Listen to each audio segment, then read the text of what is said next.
सभी साधक मित्रों का बहुत बहुत स्वागत। सुंदर दिन गुरु पूर्णिमा का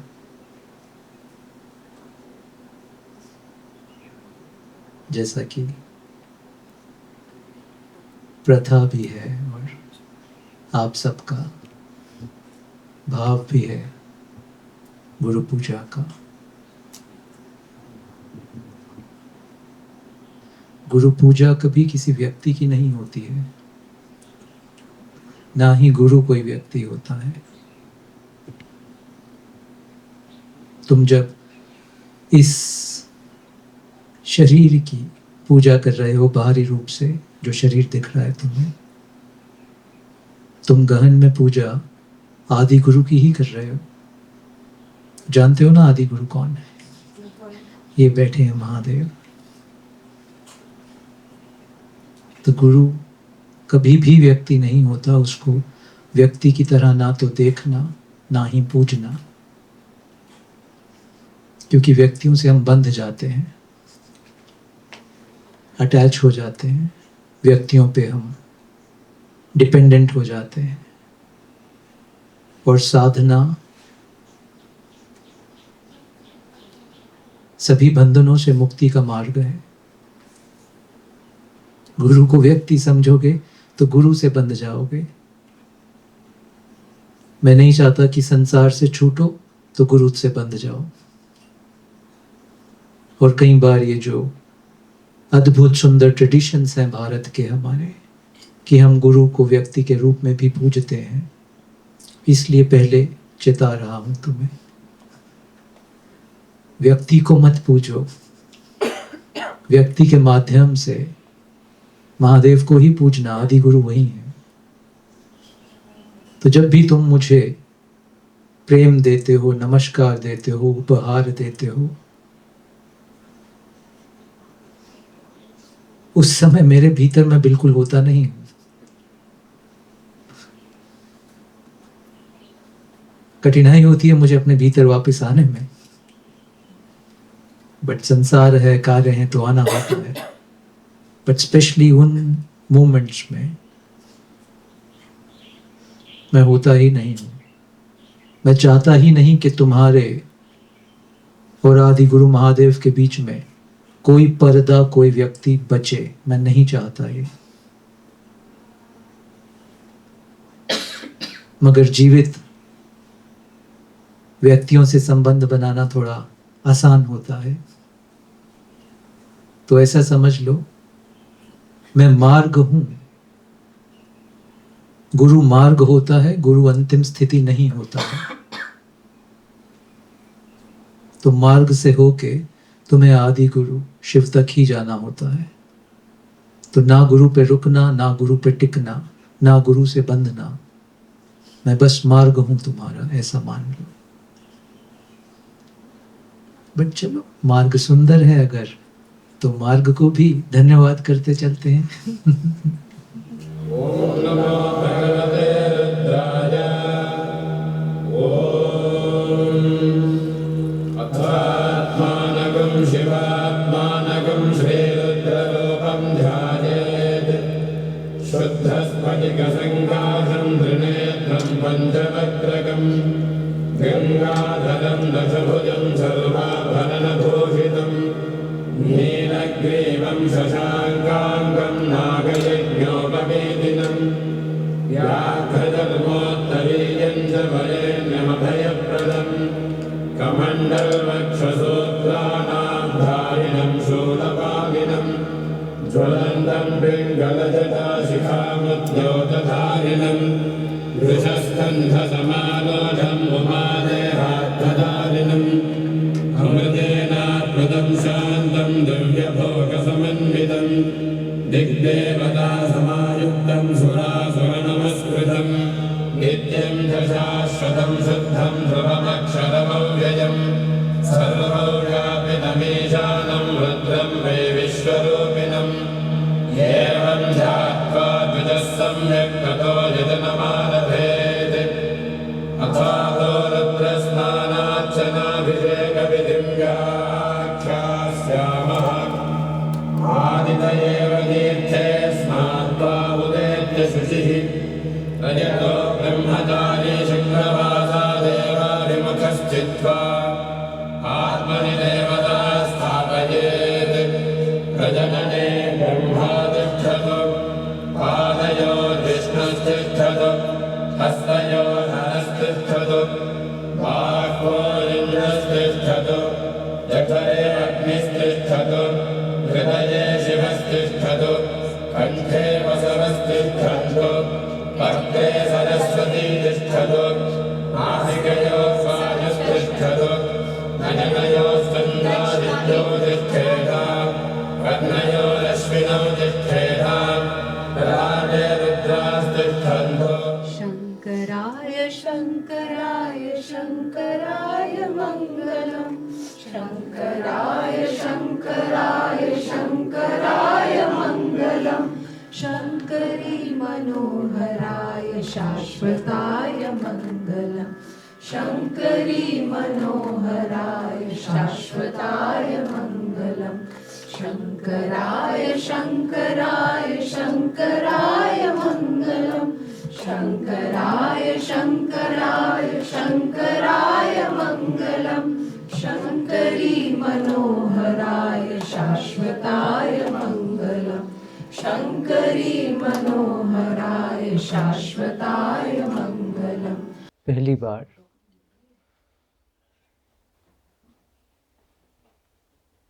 बहुत सारे साधक मित्र देश विदेश जो यहाँ होना चाहते थे,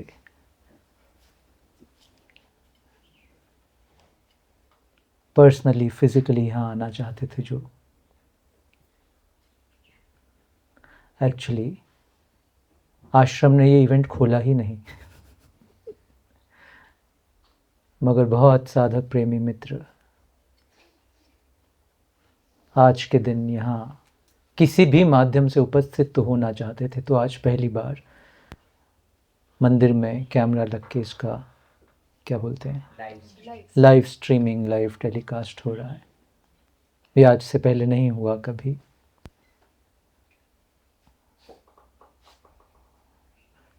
उम्मीदें ना जगा लें, ये शायद हर बार ना हो।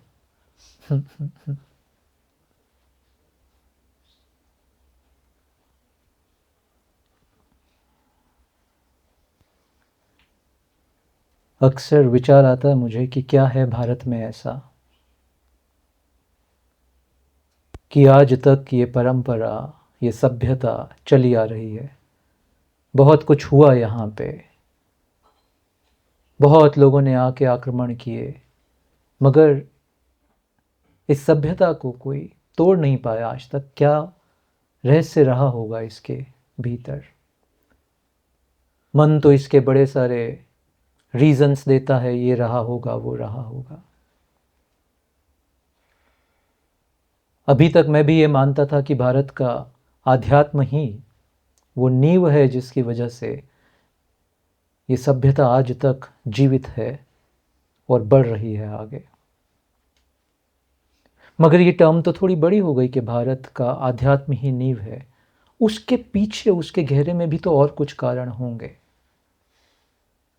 पिछले कुछ दिनों एक और बड़ा अद्भुत सा मुझे कारण देखा। तो पहला, हाँ, भारत का अध्यात्म ही भारत का मूल नींव रही है जिसने सभ्यता को आज तक खड़े रखा है। मगर ऐसा तो नहीं कि विश्व के और सभ्यताओं में एनलाइटेंड मास्टर्स नहीं हुए, ऋषि नहीं हुए, ग्रंथ नहीं लिखे गए, ऐसा तो नहीं होगा। सभी सभ्यताओं में, क्योंकि पृथ्वी पे जब से मनुष्य पैदा हुआ है वो कुछ तो खोज रहा है, तो और सभ्यताओं में भी ये काम हुआ होगा, आध्यात्म का, धर्म का। मगर एक ही सभ्यता टिकी रही है, भारत की सभ्यता, पूरे विश्व में, पूरी पृथ्वी पे एक ही सभ्यता, जिसका 18-20 हजार साल का इतिहास तो पकड़ में आ चुका है। तो क्या मुख्य कारण होगा इसके पीछे? पिछले कई दिनों ऐसा एक विचार मेरे मन में चल रहा था। एक अलग सी चीज निकल के आई। किसी भी और पृथ्वी की किसी भी और सभ्यता में इवन टिल टुडे गुरु शिष्य परंपरा नहीं है। आप खोज के देखना, टीचर डिसाइपल है, वहाँ के मास्टर्स को फिलोसोफर कहा जाता है, टीचर कहा जाता है। गुरु पूजा जैसा कहीं नहीं है, किसी सभ्यता में नहीं है। गुरु शिष्य की परंपरा भी किसी सभ्यता में नहीं है, जिस प्रकार से ये परंपरा भारत में जीवित है। टीचर्स का सम्मान किया जाता है, और सभ्यताओं में भी गुरुओं का सम्मान किया जाता है। चाइना में वो कन्फ्यूशियस हुए, जो भी उसकी राइट प्रोनाउंसिएशन है, मगर इस तरह से गुरु शिष्य परंपरा वहां भी नहीं डेवलप हुई।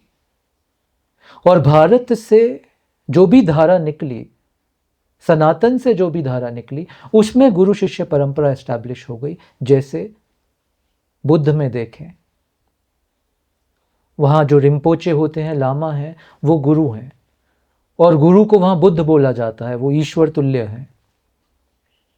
तो जिस जिस सभ्यता में, जिस जिस परंपरा में ये गुरु शिष्य की नींव जीवित रही है, और जिस प्रकार से भारत में हम गुरु तत्व को देखते हैं, वो तत्व जीवित रहा। सिर्फ वही सभ्यता आगे बढ़ी है, सिर्फ वही आध्यात्म आगे बढ़ा है। ये भी पीछे ही कुछ दिन मुझे ऐसा एक, तो ट्रेडिशंस पावरफुल हैं, वो कुछ गहरे में करते हैं, हम उनको मॉडर्न एज में बहुत बार समझ नहीं पाते हैं, बट कुछ गहरे में वो करते हैं। ऊर्जा के तल पर कुछ तो वो करते हैं। और देखो, गुरु पूर्णिमा को, मतलब गुरु के इस दिन को हम पूर्णिमा में ही क्यों मनाते हैं? गुरु पूर्णिमा ही क्यों मनाया जाता है? ऑफ कोर्स उसके हिस्टोरिकल रीजंस हैं, मगर एक उसका आध्यात्मिक रीजन, नियति क्या है हम सब की, चांद की तरह पूर्ण हो जाने की। सभी की नियति है, ये रुक ही नहीं सकता। ये तुम चाहो भी तब भी तुम नहीं रोक सकते अपनी नियति को, आज नहीं कल पूर्ण होगी। मगर पूर्णिमा में एक और रहस्य है। चांद पूर्ण तो होता ही है, मेरी दृष्टि में पूर्णिमा सिर्फ चांद की पूर्णता का विषय नहीं है। गुरु पूर्णिमा एक और चीज संकेतित करती है कि चांद को अब समझ में आ गया कि ये प्रकाश भी मेरा नहीं है। ये सिर्फ पूर्णता का विषय नहीं है, जो कि आम तौर पर दिखता है कि चंद्र पूर्ण हुए तो पूर्णिमा आई, वो बाहरी पूर्णिमा है। मगर गुरु पूर्णिमा का अर्थ है चंद्र पूर्ण हुए पूर्णिमा आई, और चंद्र को ये ज्ञात हो गया कि ये प्रकाश मेरा नहीं है, ये सूर्य का ही प्रकाश है जो मेरे थ्रू रिफ्लेक्ट होके पूरे जगत में जा रहा है। जिस दिन किसी मनुष्य को ये बात रियलाइज हो जाती है, उसी समय, उसी दिन हम उसे गुरु तुल्य मानते हैं या गुरु तत्व मानते हैं, उससे पहले नहीं। देखो बुद्ध की घटना, आज ही के दिन ये चक्र चला था, धर्म चक्र जिसको बोलते हैं बुद्ध का, जब वो पूर्ण तो हो गए चंद्र की तरह, सत्य तो निखर आया बुद्ध के अंदर, बट गुरु नहीं हुए थे अभी तक। वो घटना तभी घटी जब 5 शिष्यों के साथ पहला सत्संग किया सारनाथ में, आपके काशी के बगल में।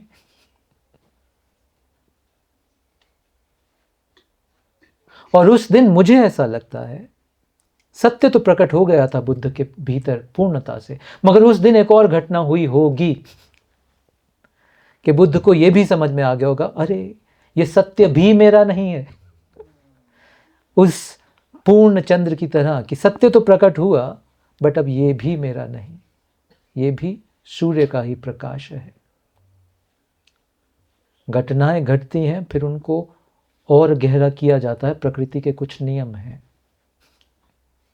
इस विषय पे किसी और दिन बात करेंगे कि ऐसा नहीं कि बस एक समय एक दिन घटना घटी और बात खत्म हो गई।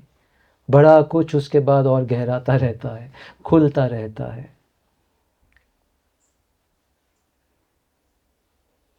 तो सत्य प्रकट होने में और गुरु तत्व प्रकट होने में अंतर है। गहरा विषय, उस पे नहीं जाएंगे अभी। आनंद में हो सभी लोग? Very good. देखो थोड़ी गर्मी तो है।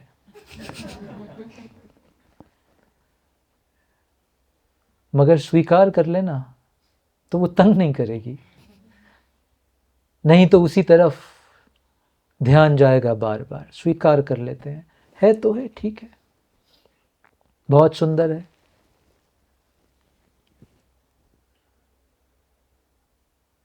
और फिर भूल जाते हैं उसको। मैं चाहता नहीं, आज तुम बहुत दूर दूर से आए, बड़े यत्न प्रयत्न करके आए हो, मैं चाहता नहीं कि तुम्हारा 1 मिनट भी ध्यान किसी और विषय पे जाए आज, इसलिए बोल रहा हूं, बिल्कुल ध्यान ना जाए किसी और चीज पे।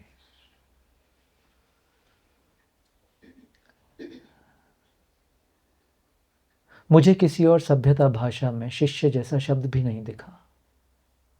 अंग्रेजी में शिष्य को डिसाइपल बोलते हैं, मुझे लगता नहीं शिष्य और डिसाइपल एक चीज है। और मुझे पता भी नहीं कि शिष्य को अंग्रेजी में क्या अनुवाद करेंगे, क्योंकि मैं बहुत शिक्षित नहीं हूँ इंग्लिश की भाषा में। At least I have not come across any word जो शिष्य को दर्शा पाए।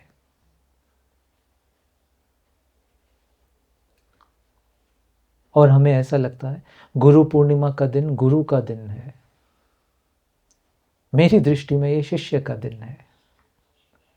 ये दिन शिष्य के बारे में कुछ बात कर रहा है, ये गुरु के बारे में बात नहीं कर रहा, क्योंकि गुरु के बारे में तो क्या ही बात की जा सकती है, जो है ही नहीं उसकी क्या बात करोगे। ये दिन शिष्य के बारे में कुछ संकेत देता है।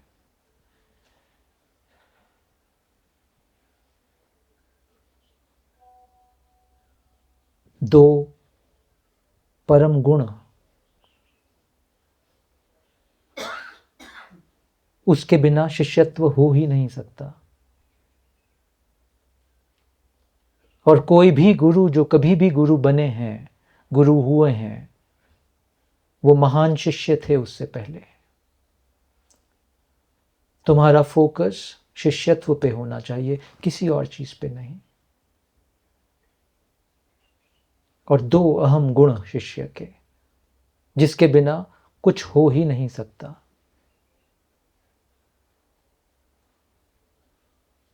पहला है धैर्य,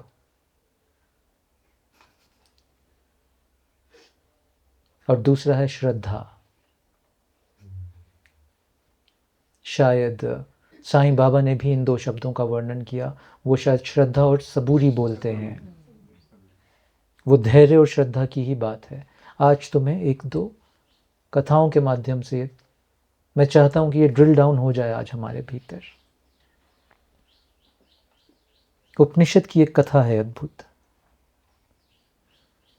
कथा कहती है कि एक बार 2 बड़े प्रिय मित्र, आपस में बड़ी मैत्री थी उनके बीच में। दोनों साधना के पथ पे आगे बढ़े। किसी जंगल में 2 वट वृक्ष थे बड़े बड़े आजू बाजू। एक मित्र इस वट वृक्ष के नीचे बैठ गया, दूसरा उस वट वृक्ष के नीचे बैठ गया, साधना में लीन हो गए। कई वर्ष बीत गए इसमें। फिर एक दिन नारद आए वहां पे। नारद, नारद आए तो वो एक मित्र, एक साधक की आंख खुली कि कोई संत आए हैं। सामने देखा नारद थे, चरणों पे गिर पड़े। पूछे, नारद एक प्रश्न पूछता हूं आपसे, मुझे बोध कब घटेगा? When will I get enlightened? एक बात बता दो बस। नारद बोले, 5 जन्म और। वो तो आप बबूला हो गया। बोले, इतने सालों से मैं सब छोड़ छाड़ के जंगल में इस वृक्ष के नीचे तपस्या कर रहा हूं, आप बोल रहे हो कि 5 जन्म और? कितना इम्तिहान लोगे, कितना कष्ट दोगे? थोड़ी तो रहम करो, थोड़ी तो दया करो, थोड़ा तो कंपैशन दिखाओ। नारद बोले ना, 5 जन्म तो लगेंगे। फिर वो दूसरा साधक जो दूसरे वट वृक्ष के नीचे बैठ के साधना कर रहा था, नारद उसके पास गए, आंख खुली उसकी, चरणों में गिरा और वही प्रश्न उसने भी पूछा नारद से, हे महान योगी नारद, बड़े वर्ष हो गए तपस्या में, कितना समय और? नारद बोले, ये जिस वृक्ष के नीचे तुम बैठे हो, इसमें जितनी पत्तियां हैं उतने जन्म और लगेंगे अभी। जिस वृक्ष के नीचे तुम बैठे हो, इसमें जितनी पत्तियां हैं इतने जन्म और। वो उठा सीट से और नाचने लगा और नारद के चरणों पे गिर पड़ा। बोला कोई प्रॉब्लम नहीं है, मिलेगा तो, आई विल गेट इट। आपकी वाणी तो असत्य हो नहीं सकती, आपने बोला मिलेगा ही। इतनी पत्तियों जितने जन्म क्या फर्क पड़ता है, how does it matter? But देखो पहले और दूसरे में अंतर। पहला हिल गया क्योंकि उसके अंदर धैर्य नहीं है। दूसरे को यह बात समझ में आ गई, आज कल परसों क्या फर्क पड़ता है, ईश्वर ने खुद अपने मुख से बोल दिया मिलेगा। धैर्य की कोई कमी नहीं मेरे भीतर, करेंगे, इतने जन्मों भी हम साधना करेंगे। कथा कहती है बस उसी क्षण, in that very moment he got it.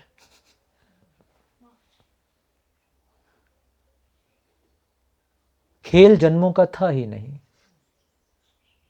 खेल धैर्य की परिकाष्ठा होना था।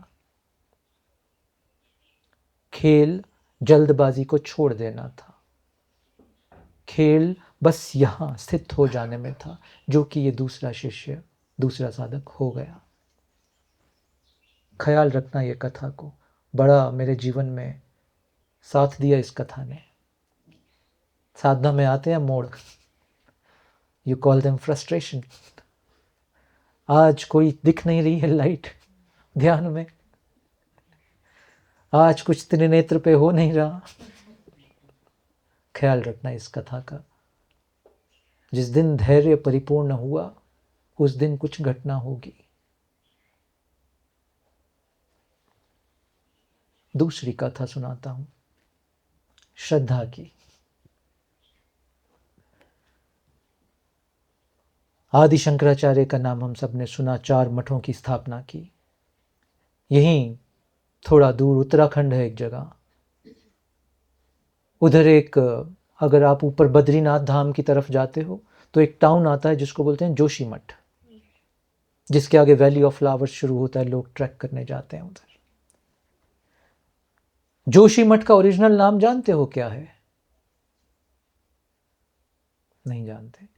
आदि शंकराचार्य ने 4 मठों की स्थापना की, ये तो जानते हो। नॉर्थ का मठ कौन सा है? बद्रीनाथ धाम है, धाम है। जोशी मठ का ओरिजिनल नाम था ज्योतिर्मठ। वो फिर समय के अनुसार चलते चलते ज्योतिर्मठ जोशी मठ हो गया। अथर्ववेद दिया वहां पे। अद्भुत कथा ये भी। आदि शंकराचार्य के 4 डिसाइपल हुए जो एकदम हर समय आदि शंकराचार्य के साथ हैं। 4 शिष्य जो एकदम सत्य को पूर्णता से पा लिए। और आदि शंकराचार्य ने एक एक मठ की भागदौड़ एक एक इन डिसाइपल्स को, इन शिष्यों को दी। जिस शिष्य को ज्योतिर्मठ संभालने को मिला उनका नाम था तोताकचार्य। तोताकचार्य। अब तोताकचार्य की कथा, जिनको आदि शंकराचार्य ने पूरा मठ सौंप दिया अथर्ववेद का। बड़े डिसाइपल थे आदि शंकराचार्य के, बड़े सारे शिष्य थे। और आदि शंकराचार्य तुम जानते हो, अद्वैत वेदांत प्रखर, एकदम प्रखर इंटेलेक्ट, बहुत ग्रंथ पढ़े, बहुत ग्रंथ समझ लिए, बहुत ग्रंथों की कमेंट्री की, व्याख्या की, कारिकाएं लिखी। विद्वान, शार्प इंटेलेक्ट। तो जैसा गुरु होता है वैसे ही शिष्य आसपास आ जाते हैं। तो आदि शंकराचार्य के आसपास जितने शिष्य इकट्ठे हुए वो सब उस समय के भयंकर विद्वान लोग थे, एक को छोड़ के। उस एक का नाम था गिरी। ये गिरी सबसे भोला बाला, ये उनके सत्संग में बैठता था। वहां तो अद्वैत वेदांत की महान व्याख्याएं की जाती थी, संस्कृत के श्लोकों की। इसे ना संस्कृत आती, ना ये पढ़ा लिखा, इसे कुछ समझ नहीं आता था। ये पीछे किसी सत्संग में बैठा होता था। इसने आदि शंकराचार्य से आज तक एक प्रश्न नहीं पूछा, और बाकी सारे शिष्य, प्रश्नों की तो झड़ी लगी होती थी वहां पे। वाद विवाद का एक प्रोसेस होता था, डिबेट बोलते हो तुम जिसको। इस गिरी ने एक प्रश्न नहीं पूछा। और जब सत्संग चल रहा है, बड़ी व्याख्याएं चल रही हैं ग्रंथों के ऊपर आदि शंकराचार्य की, ये चुपके से निकलता था, उनके कपड़े लेता, धोने लग जाता। इसका एक ही काम था, सेवा। इसको कुछ और जीवन में समझ ही नहीं आया गिरी को। और थोड़ा संग मानने लगा कि थोड़ा बुद्धू है। आदि शंकराचार्य की वाणी इसको कहां समझ में आने वाली है। तुम चलो भोजन ही बना लो, तुम बर्तन ही साफ कर लो। गिरी इसी तरह के कार्य करता रहता था। मगर एक बात थी, और शिष्य हो ना हो, आदि शंकराचार्य के आसपास गिरी हमेशा प्रस्तुत रहता था, वहां हमेशा उपस्थित था। एक दिन एक घटना हुई। आदि शंकराचार्य बैठे एक वृक्ष के नीचे, एक बड़ा अद्वैत वेदांत के किसी गहरे सूत्रों पे सत्संग होना था। सारे शिष्य बैठे हैं, आदि शंकराचार्य शुरू ही नहीं कर रहे हैं, वो मौन में है। शिष्यों ने बोला, आ गए सब, शुरू करें। बोले, गिरी नहीं आया अभी। बोले, गिरी आके क्या करेगा? उसको कौन सी आपकी बात समझ में आती है? उसको कौन सा संस्कृत ग्रंथ से लेना देना? छोड़ो गिरी को। बोले, नहीं, गिरी को आने दो। गिरी आदि शंकराचार्य के वस्त्र धोने नदी पे गया है, उसको कोई लेना देना नहीं सत्संग में। उसका इंतजार हो रहा है, या सत्संग डिले हो रहा है, क्योंकि वो तो सेवा में लीन है। आदि शंकराचार्य ने मन से संकेत भेजा, टेलीपैथी जिसको आप बोलते हो। गिरी को संकेत मिला, गुरु ने बुलाया। गिरी कपड़े उठाए, अपना काम निपटाया, आदि शंकराचार्य के समक्ष जाके बैठा। आज तक किसी सत्संग में कुछ नहीं बोला था। आदि शंकराचार्य ने गिरी की आंख में देखा, बोला, गिरी बोलो आज।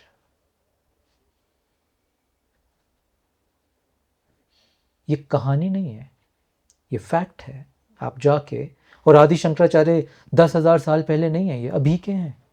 1200-1400 साल हुए शायद उनको। गिरी ने आंखें बंद की, और गिरी ने 8 संस्कृत के श्लोक बोले।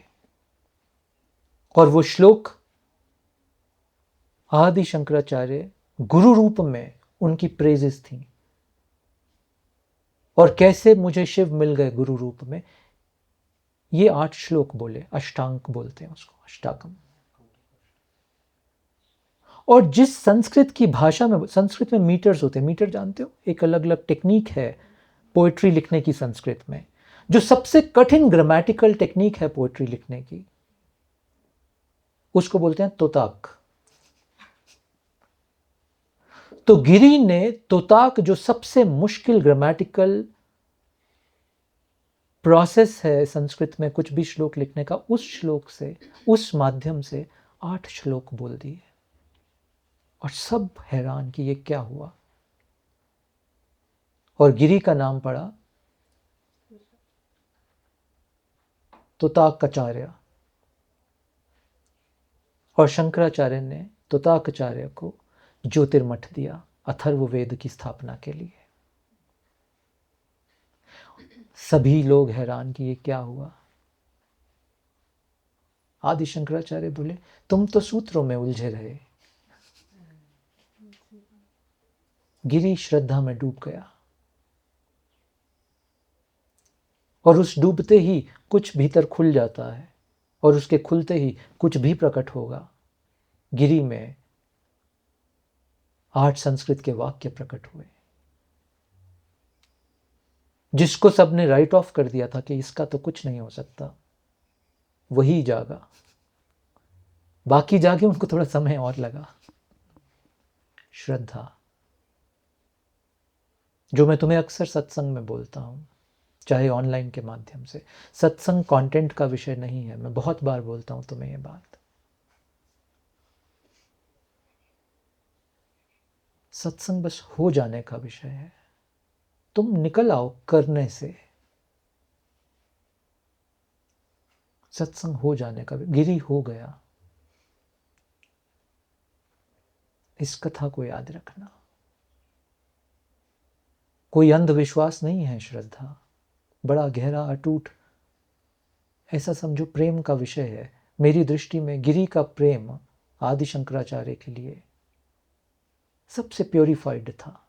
प्रेम तो सभी का था, बट गिरी में वो प्रेम प्योरीफाई हो गया, और गिरी शिष्यत्व को और शिवत्व को उपलब्ध हो गया। 2 शब्द, शिष्यत्व को और शिवत्व को। शिष्यत्व मतलब द हाइट ऑफ डिसाइपलहुड, शिवत्व मतलब शिव में लीन हो जाना। ये 2 गुण याद रखना तुम जीवन में, धैर्य और श्रद्धा। जिस दिन तुम्हारे भीतर ये फूटने लगे, खुलने लगे, उस दिन मानो कुछ नया जीवन खुलेगा तुम्हारे सामने।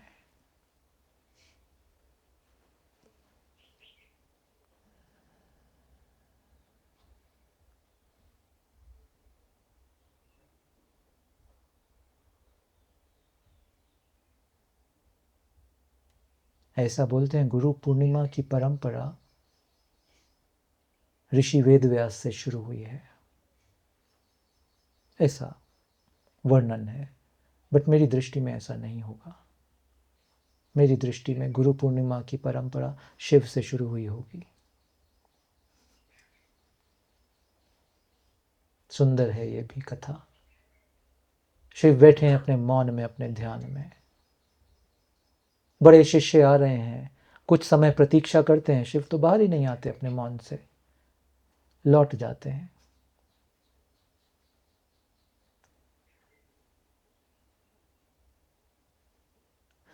सात ऐसे शिष्य आते हैं जो बोलते हैं अगर ये इतने मौन में हैं तो हम क्यों आंखें खोलें, अगर ये नहीं उठ रहे तो हम क्यों उठें, और आज नहीं कल तो आंखें खोलेंगे। श्रद्धा, कितने जन्म लग जाएं कोई बात नहीं, वो बैठे रहे बैठे रहे। जब शिव को भीतर से आभास हुआ कि ये 7 तो जिद्दी हैं, ये नहीं जाने वाले, तब शिव के नेत्र खुले और पूरा सत्य का ज्ञान उड़ेल दिया इन 7 शिष्यों पे, जो आगे चल के सप्तऋषि कहलाए। बाकियों को क्यों नहीं मिला? क्या शिव की करुणा कम है? तुम बताओ आज मुझे। वो जो बाकी आए बहुत सारे, कुछ देर बैठे, कोई साल, कोई 2 साल, कोई 2 महीने, और लौट गए, तो क्या शिव की करुणा कम है कि उनको नहीं मिला और इन सप्तऋषियों को ही सिर्फ मिला सत्य?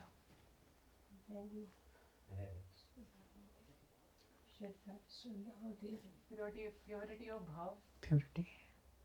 पीछे मैंने बोला ये सारी कथाएं गुरु के बारे में हैं ही नहीं, ये शिव की कथा है ही नहीं, ये तो शिष्य की कथा है। शिव एक ही प्रतीक्षा कर रहे थे, शिव प्रतीक्षा कर रहे थे। तुम्हें कथा सुन के लगेगा कि ये शिष्य प्रतीक्षा कर रहे थे 7, ना, शिव प्रतीक्षा कर रहे थे कि कब इनका धैर्य और श्रद्धा परिपूर्ण हो जाए, तब आंख खोलूंगा।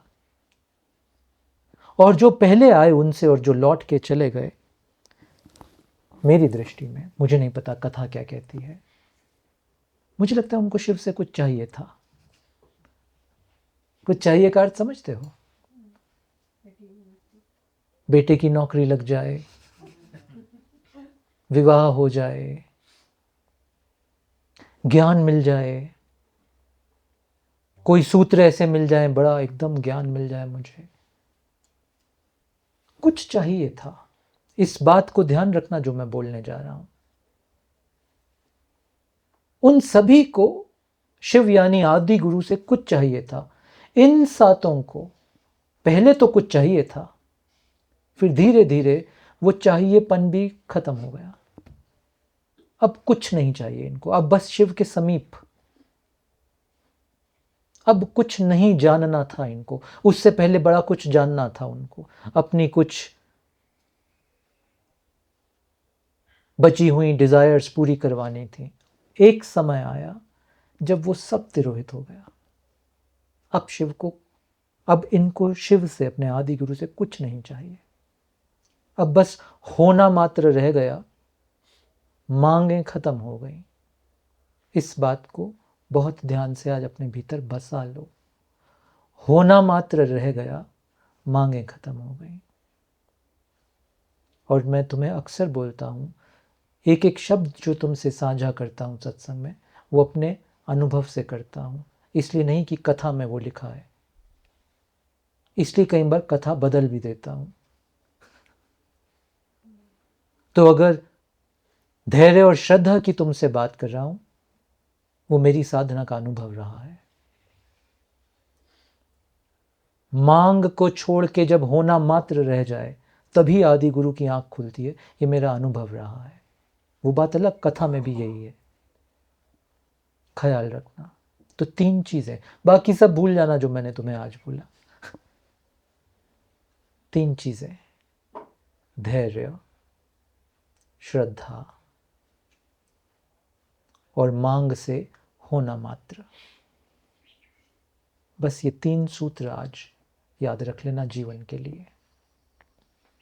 और अगली बार तुम्हारे मन में जो भाव उठे साधना के पथ पे, इन 3 कसौटियों पे उसको एक बार चेक कर लेना। ये जो मेरे भीतर को छूट रहा है, ये अधैर्य के कारण है, अश्रद्धा के कारण है, या मांग के कारण है। अगर तीनों का उत्तर है ना, तो उसको उठने देना। ये 3 सूत्र पर्याप्त हैं तुम्हें शिव में लीन कर देने के लिए। ग्रंथ पढ़ना चाहो तो पढ़ो, हम खुद पढ़ा रहे हैं मांडुक्य उपनिषद, क्योंकि अद्भुत है वो भी। मगर साथ में ये बोलता हूं, सारे ग्रंथ पढ़ने के बाद नतीजे इसी पे लौटने वाले हैं। धैर्य, श्रद्धा और मांग से होना मात्र रह जाए। फिर भी पढ़ेंगे ताकि कुछ और जिज्ञासाएं जो मन की रह गई हैं, चलो थोड़ी शांत हो जाए।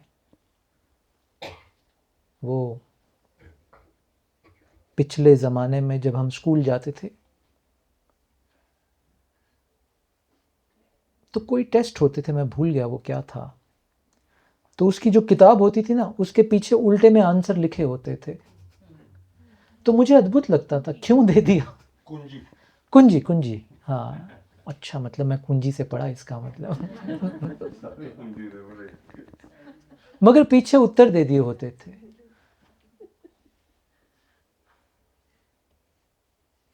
तो मुझे लगता था, क्यों दे दिया उत्तर? भी उत्तर तो मालूम ही चल जाएगा, तो फिर तो तुम क्यों करोगे इसको सॉल्व? बट मुझे एक बड़ा गहरा सूत्र उसी समय मिल गया था। उत्तर जानने के बावजूद भी तुम्हें पूरी प्रक्रिया से गुजरना होगा उस प्रश्न को सॉल्व कर लेना, अगर गणित है फॉर एन एग्जाम्पल। सिर्फ उत्तर तुम्हारी मदद ही नहीं करेगा, क्योंकि टीचर देखना चाहता है कौन से फॉर्मूले लगा के तुम यहां तक पहुंचे हो। शॉर्टकट से काम चलता नहीं है, क्योंकि शॉर्टकट लिया तो उत्तर तो सही दे दोगे, बट गुरु जब तुम्हारी आंख में देखेगा तो उसको पता है उधारी का है, ये पीछे से पड़ा हुआ है, ये अहम ब्रह्मास्मि, अयम आत्मन ब्रह्मन, ये आएगा अभी उपनिषद में। मांडुक्य के दूसरा श्लोक ही यही है, अयम आत्मा ब्रह्मा। बात खत्म हो गई, मैं ही स्वयं ब्रह्म। मिल गया उत्तर। नहीं, यात्रा से गुजरोगे नहीं, और यात्रा से गुजरने का अर्थ फिर यही, ये 3 चीज़ें जब तक तुम्हारे भीतर नहीं पकेंगी, धैर्य, श्रद्धा, मांग से होना मात्र रह जाना, तब तक उत्तर जान के भी उत्तर तुम्हारे भीतर घटित नहीं होगा।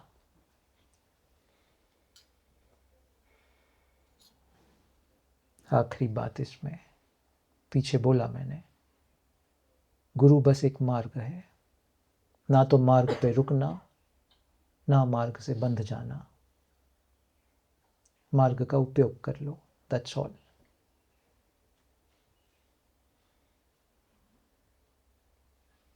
मगर अगर मार्ग पे रुक गए, तुम बस गुरु पूजा ही करते रह गए और इन सूत्रों को अपने जीवन में नहीं उतारा, तो याद रखना, वो नारद की कथा, तोताकाचार्य की कथा, श्रद्धा परिपूर्ण होगी गुरु के प्रति नहीं, जीवन के प्रति, शिव के प्रति, सृष्टि के प्रति, तो कुछ बात आगे बनेगी। इसके साथ पूर्णिमा का अवसर है, यज्ञ में प्रवेश करेंगे, और हर पूर्णिमा का यज्ञ भगवान शिव और माँ आदिशक्ति के एक मंत्र से करते हैं। तो आज उसी मंत्र से यज्ञ में प्रवेश करेंगे।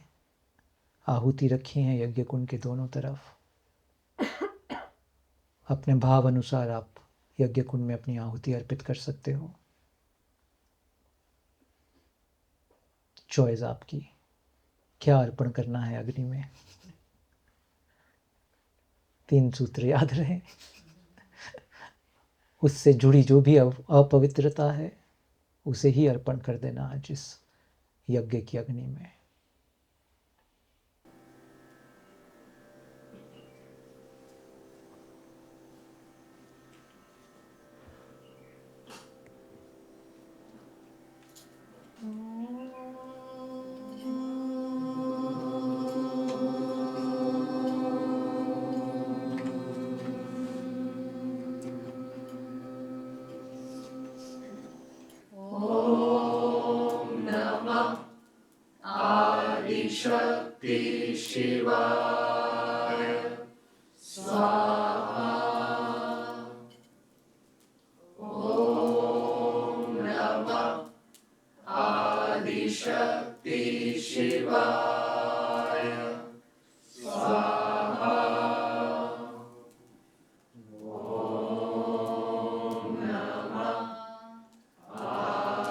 शक्ति